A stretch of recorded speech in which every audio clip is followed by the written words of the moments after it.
Hi, hello, வணக்கம். எல்லாரும் எப்படி இருக்கீங்க? ஹேப்பியா இருக்கீங்களா? ஓகே.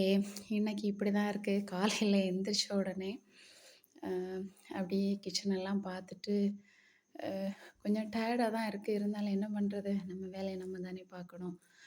ஸோ, ஃபர்ஸ்ட்டு பாத்திரங்கள எல்லாம் நல்லா விளக்கி வச்சுட்டு, அத அந்தந்த இடத்துல எடுத்து வச்சுட்டேன். ஸோ, அப்படி எடுத்து வச்சா மட்டும் தான் அந்த இடம் கொஞ்சம் ஃப்ரீ ஆகும். அப்பதான் நமக்கு மத்த வேலைகள் செய்றதுக்கு கொஞ்சம் ஈஸியா இருக்கும். அதனால எல்லா பாத்திரங்களையும் அப்படி எடுத்து வச்சுட்டு, நீட்டா கழுவி அந்த இடத்தையெல்லாம் தொடச்சுட்டேன். எல்லாருக்கும் எல்லா டைமும் ஒரே மாரி இருக்காது. இருந்தாலும் நம்ம வேலைய நம்ம தானேங்க பார்க்கணும். நம்ம சின்ன வயசுல அம்மா எல்லாம் செய்வாங்க. நம்ம நீட்டா தூங்கிருவோம். என்ன நடக்குதுன்னு கூட தெரியாது. ஆனா காலைல எந்திரிச்ச உடனே பெட்ல காஃபி வருதா? இல்ல கரெக்ட் டைமுக்கு சாப்பிட கிடைக்குதா? அதத்தான் நம்ம பார்ப்போம். அ பட் இப்போ அப்படி இல்ல. காலைல எந்திரிச்சோன பையனுங்க எந்திரிச்சுருவாங்க. அத பண்ணணும், இத பண்ணணும். ஹஸ்பண்ட் எந்திரிச்சுருவாங்க. அவங்களுக்கு அது பண்ணணும், இது பண்ணணும் அப்படிங்கிற ஒரு மைண்ட் தான் ஓடிட்டே இருக்கு. என்ன சமைக்கலாம்? என்ன சமைக்கலான்னு நம்ம நெனச்சு, நெனச்சு, நெனச்சு நம்ம மைண்ட் மொத்தமும் அதிலே தான் எண்ணமா இருக்கே தவிர, வேற எத பத்தின சிந்தனையும் வராது. உங்களுக்கும் அப்படி தோணுச்சுன்னா, உங்களுக்கும் என்ன மாரி மைண்ட் தான்?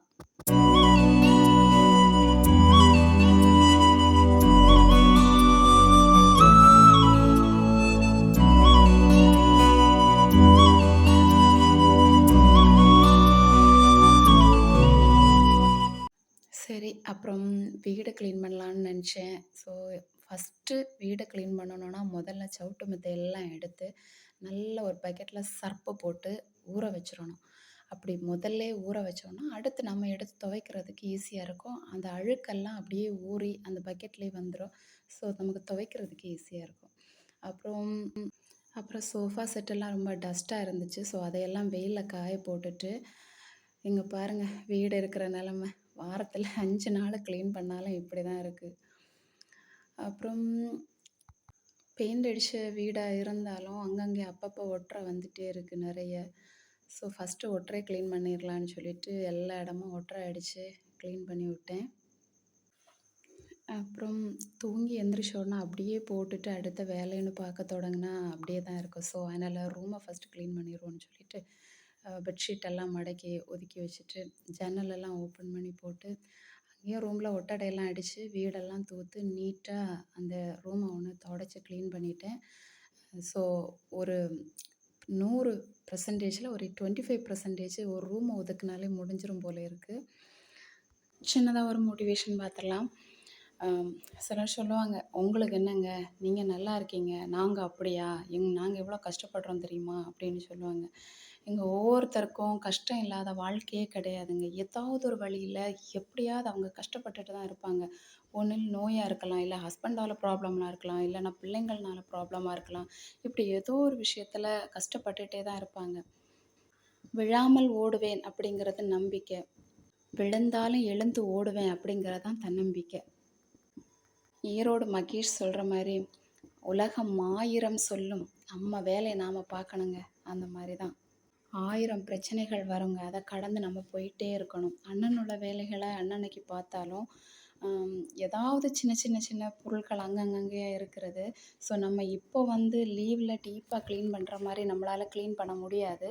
ஏன்னா, நமக்கு டக்குன்னு மத்த வேலைகள பார்த்தோமா, சமைச்சோமா அப்படின்னு சொல்லிட்டு போயிட்டே இருக்கிறதுனால, நமக்கு இத டீப்பா கிளீன் பண்ண முடியாது.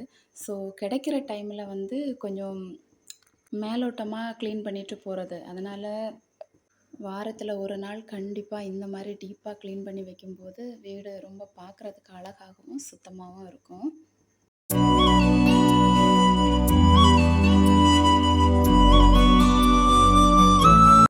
இதுல ஒரு சந்தோஷமான விஷயம் என்னன்னா, நம்ம பிள்ளைங்க நமக்கு வந்து ஹெல்ப் பண்ணி தர்றதான்.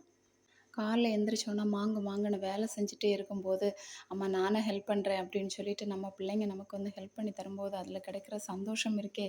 யப்பா! ரொம்ப ரொம்ப சந்தோஷமான ஒரு விஷயம்.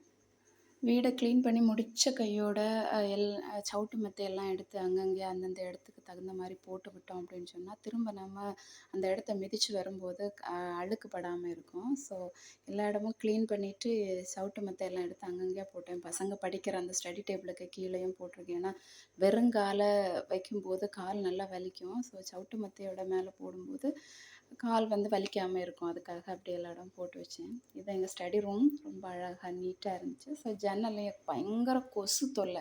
ஸோ அதனால எல்லா இடமும் ஜன்னல் எல்லாம் பூட்டி, கர்டன் எல்லாம் போட்டு விட்டுட்டேன்.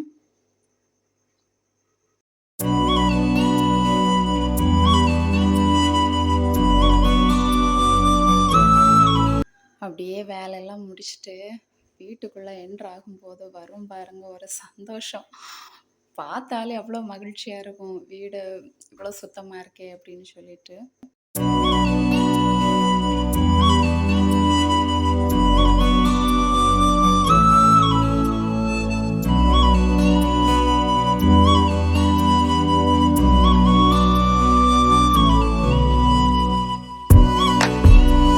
அப்படியே ஈவினிங் வீட்டையெல்லாம் சுத்தி தூத்துட்டு, அதுக்கப்புறம் செடிகளுக்கு தண்ணிய விட்டு, பாருங்க செடியெல்லாம் எவ்வளோ அழகா பூத்திருக்குன்னு. அப்பப்போ அதுக்கு தண்ணி காட்டும்போது தான் அது கொஞ்சமாவது சிரிச்சுட்டு நிக்குது. அப்புறம் வழக்கம் போல 2 நாள் 3 நாள் சேர்த்து வச்ச துணியெல்லாம் அப்படியே சேர்த்து போட்டு, ஒண்ணு ஒண்ணா மடக்கி, அந்தந்த அவங்கவங்க கபோர்டில் அடுக்கி வச்சுட்டோம் அப்படின்னு சொன்னா, நமக்கு அந்த வேலை முடிஞ்சிருச்சு. ஸோ உட்காந்துருந்து எல்லாம் அடுக்கி வச்சேன்.